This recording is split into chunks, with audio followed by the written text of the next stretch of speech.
వలసదారుల తరలింపు ప్రక్రియ వివాదాస్పదంగా మారింది. దీనిపై చర్చ చేపట్టాలని లోక్సభలో కాంగ్రెస్ సభ్యులు డిమాండ్ చేశారు.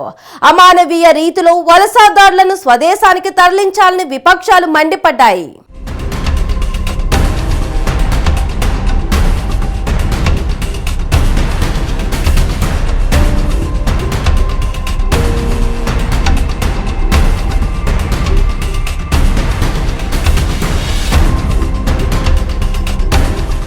అక్రమ వలసల పేరుతో భారతీయులను ఒక సైనిక విమానంలో ఎక్కించి భారత్కు అమెరికా పంపించి వేసిన ఘటన లోక్సభలో దుమారం రేపింది. దీనిపై వెంటనే చర్చ చేపట్టాలని ప్రతిపక్షాలు డిమాండ్ చేశాయి. గతంలో ఎన్నడూ ఇటువంటి సంఘటన జరగలేదని కాంగ్రెస్ ఎంపీ శశి థరూర్ పేర్కొన్నారు. చేతులకు సంకెళ్లు వేసి అమానవీయంగా భారతీయులను సైనిక విమానంలో అమృత్సర్కు పంపారని శశి థరూర్ పేర్కొన్నారు. అయితే ఈ అంశంపై చర్చ చేపట్టడానికి సభాపతి అంగీకరించలేదు. దీంతో సభను లోక్సభ స్పీకర్ ఓం బిర్లా వాయిదా వేశారు. माननीय सदस्य, सदन में ये तरीका आपका उचित नहीं है, क्योंकि विदेश नीति का मामला है, दूसरे देश का विषय है, उनकी अपनी पॉलिसी नीतियां होती है. भारत सरकार इस पर गंभीर है. हर रोज प्रश्नकाल में गतिरोध उत्पन्न कर आप भारत के मतदाताओं का अपमान कर रहे हैं.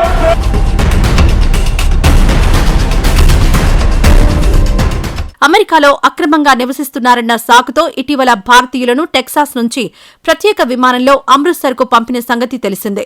తొలి విడతలో 104 మంది భారతీయులు ఇలా C-17 సైనిక విమానంలో అమృత్సర్ చేరుకున్నారు. అయితే భారత వలసదారుల చేతులకు సంకెళ్లు, కాళ్లకు గొలుసులు వేసిన దృశ్యాలు సోషల్ మీడియాలో వైరల్ అయ్యాయి.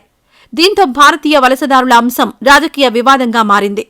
దీనిపై కాంగ్రెస్ పార్టీ నేతలు తీవ్రంగా స్పందించారు. వలసదారులను నేరస్తులుగా పంపడం అత్యంత విచారకరమన్నారు. ఓ భారతీయుడిగా ఇటువంటి దృశ్యాలు చూడలేకపోతున్నానన్నారు కాంగ్రెస్ నేత పవర్ ఖేడా.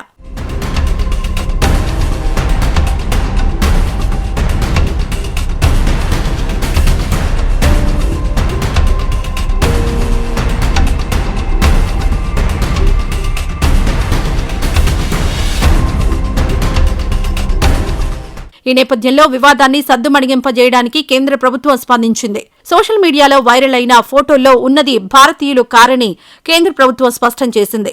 అంతేకాదు కేంద్ర ప్రభుత్వానికి చెందిన PIB ఫ్యాక్ట్ చెక్ విభాగం సదరు వివాదాస్పద ఫోటోలపై నిజ నిర్ధారణ ప్రక్రియ చేపట్టింది.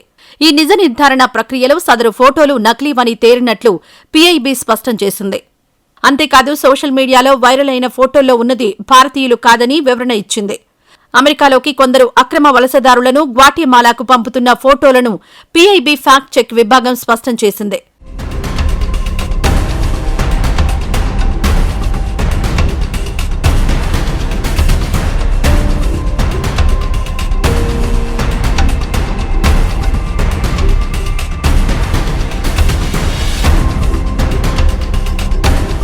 అమృత్సర్ విమానాశ్రయానికి వలసదారులు చేరుకోగానే వారిని పోలీసులు తనిఖీలు చేశారు. ఆ తర్వాత వారి వివరాలను, సంబంధిత నివాస పత్రాలను పరిశీలించారు. ఇదంతా ముగిసిన తర్వాతనే వారిని ఇండ్లకు పంపారు అధికారులు. కాగా వీరిలో కొంతమంది అమెరికా వెళ్లడానికి తాము పడిన కష్టాలను ఇతరులతో పంచుకున్నారు.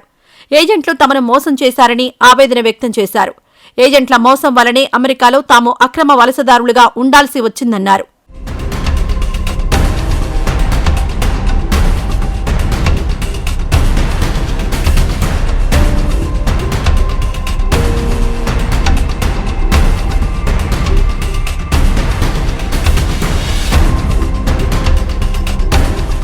కాగా అమృత్సర్ విమానాశ్రయానికి చేరుకున్న 104 మంది భారతీయుల్లో ఎక్కువ మంది పంజాబ్ ప్రాంతానికి చెందిన వారే ఉన్నారు. ప్రధానంగా పంజాబ్లోని కపూర్థలా, అమృత్సర్, పాటియాలా, జలంధర్, హోషియార్పూర్, లుధియానా, గుర్దాస్పూర్, సంగ్రూర్, ఫతేగఢ్ సాహిబ్కు చెందిన వారు వీరిలో ఉన్నారు.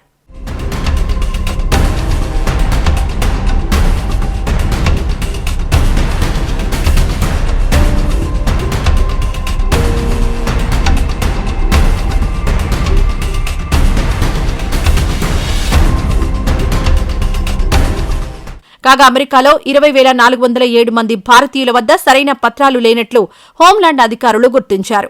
వీరిలో 17,940 మంది భారతీయులను వెనక్కి పంపించి వేయడానికి డొనాల్డ్ ట్రంప్ సర్కార్ తుది ఉత్తర్వులు జారీ చేసింది. దీంతో రానున్న రోజుల్లో మరికొన్ని ఆపరేషన్ బహిష్కరణలు ఉంటాయని భావిస్తున్నారు.